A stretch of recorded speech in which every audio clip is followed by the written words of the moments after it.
the realm of politics isn't without its uncomfortable, embarrassing, or disagreeable times.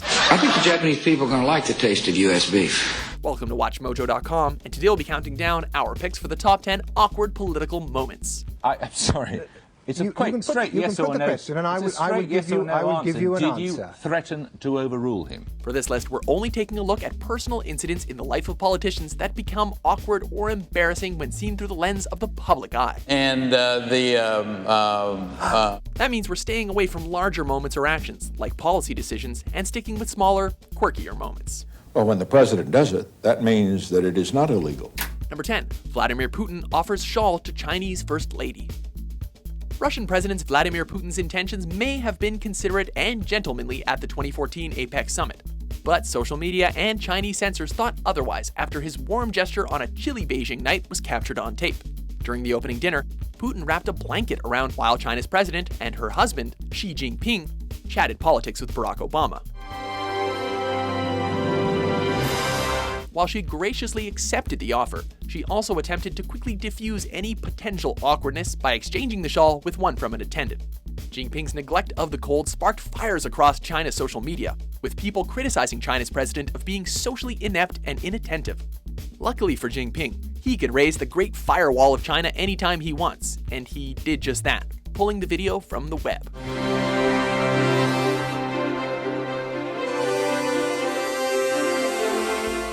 Number 9. Boris Yeltsin antics. Russia's first democratically elected president, Boris Yeltsin, was known for living at large. He frequently expressed this through the international diplomatic language of dance. Indeed, the dancing Russian bear's been known to get footloose in public, perhaps one too many times. After reportedly enjoying a few glasses of bubbly, Yeltsin snatched the orchestra conductor's baton and took over the brass section while serenading the crowd.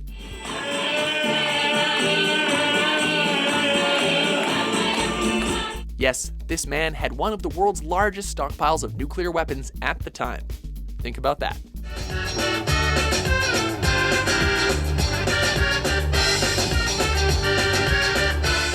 Number 8. Gordon Brown calls voter a bigot. I'm mortified by what's happened. Like Richard Nixon before him, UK Prime Minister Gordon Brown made people uncomfortable with his aloof social skills. And like Nixon, Brown fell victim to a live microphone. During an on-camera street interview, Brown had a conversation with an elderly widow concerned about debt and immigration. And it's very nice to see you. Take care. When Brown left, his pin-on microphone was still on, and he was overheard calling the 65-year-old a bigoted woman. Everything. She's just a sort of bigoted woman. While barking at his staff for putting him up to it. Should never have put me with that woman. Whose idea was that? Instead of sounding off, Brown probably wished that it was his mic that had the sound off, especially considering how big the story became in the media thereafter and Brown's multiple subsequent apologies. I've given her my sincere apologies. I misunderstood what she said, and she has accepted that there was a misunderstanding, and she's accepted my apology. Number 7. Rob Ford states that he has more than enough to eat at home. Mayor Ford. The former crack-smoking mayor of Toronto, Rob Ford, has been known for putting his foot in his mouth on many occasions, and apparently a lot more than that at home, too. Do you smoke crack cocaine? Exactly. Yes, I have smoked crack cocaine. While the beleaguered mayor was responding to interrogations outside his office by TV reporters about prostitution and drug abuse allegations, I don't appreciate people calling Alana a prostitute. Ford then addressed claims that he had allegedly propositioned a female policy advisor, Olivia Gondek, for oral sex. And it makes me sick how people are saying this. His response to clear the air was masterly, and understandably shocked and disgusted the Canadian city. Oh, and the last thing was Olivia Gondek. It says that I wanted to eat her pussy. Olivia Gondek. I've never said that in my life to her. I would never do that. I'm happily married. I've got more than enough to eat at home. Number 6. Gerald Ford falls down, leaving Air Force One twice. Raindrops kept falling on their heads as Gerald and Betty Ford arrived in Austria. During his U.S. presidency, Gerald Ford became known for being a bit of an oaf. The duties of the office on which I am about to enter. And he blamed his accident-prone behavior on an old college football knee injury. This may explain the first time Ford fell down a flight of stairs while he was getting off of Air Force One, after which he got up and shook hands with a hesitant Chancellor of Austria. But this wouldn't be the last time he'd trip. He even fell going up the stairs. It seems a career in college football prepared Ford for two things in politics: to pick yourself up after you fall, and to have a thick skull. I'm Gerald Ford, and you're not. Number 5. Tony Abbott winks when a woman tells him she's a sex worker. Hi, Mr. Gloria. Abbott, Hi. I would like to ask you if you'd like your mother or your grandmother to be in my situation. While on an Australian radio program answering listeners' questions, conservative Australian Prime Minister Tony Abbott was berated by an elderly woman about his austerity policies that forced her into poverty and working on an adult sex line. I just survive on around $400 a fortnight after I pay my rent. Appearing amused by the woman's business down under, Abbott looked to the radio host off camera, winked and smirked, seemingly in response to the woman's profession. And I work on an adult sex line to make ends meet. The show's producer took to Twitter, tweeting that he was totally surprised by Abbott's insensitive gesture. Abbott received widespread backlash and was vilified for being a, quote, total creep. Well, look, I was looking at John Fane. He was smiling at me and I winked back at him. I shouldn't have done it, Carl. I should have been more focused on the caller and less focused on the interviewer. Number 4. Bill Clinton falls asleep. Let freedom ring from all over America. One day in 2008, former U.S. President Bill Clinton had a dream.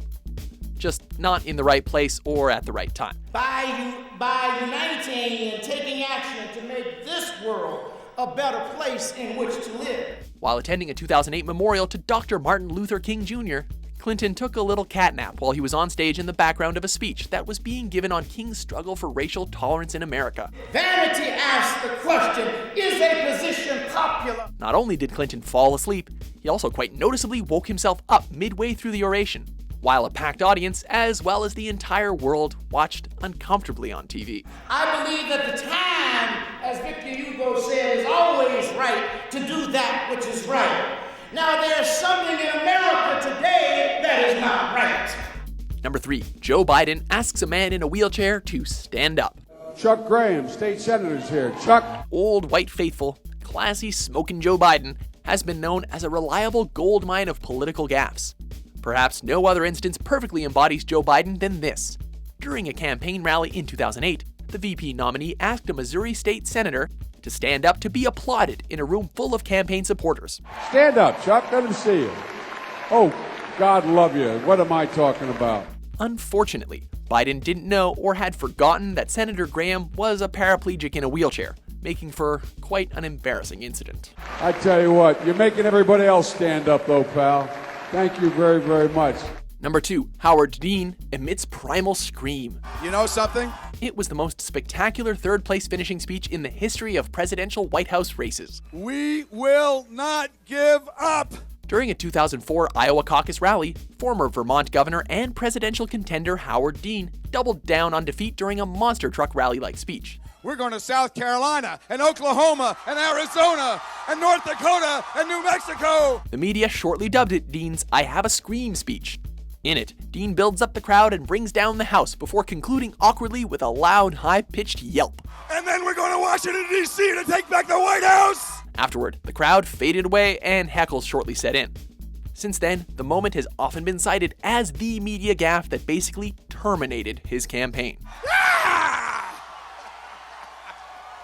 Before we unveil our top pick, here are a few honorable mentions. It's 3 agencies of government when I get there that are gone. Commerce, education, and the, what's the third one there? Let's see. Je l'ai fait sans aucune agressivité, mais nous avons échangé. J'ai trouvé un homme ouvert au dialogue.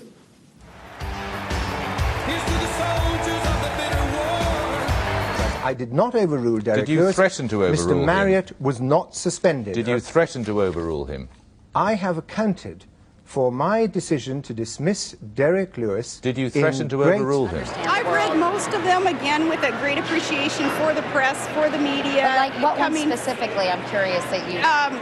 all of them, any of them that have been in front of me over all these years.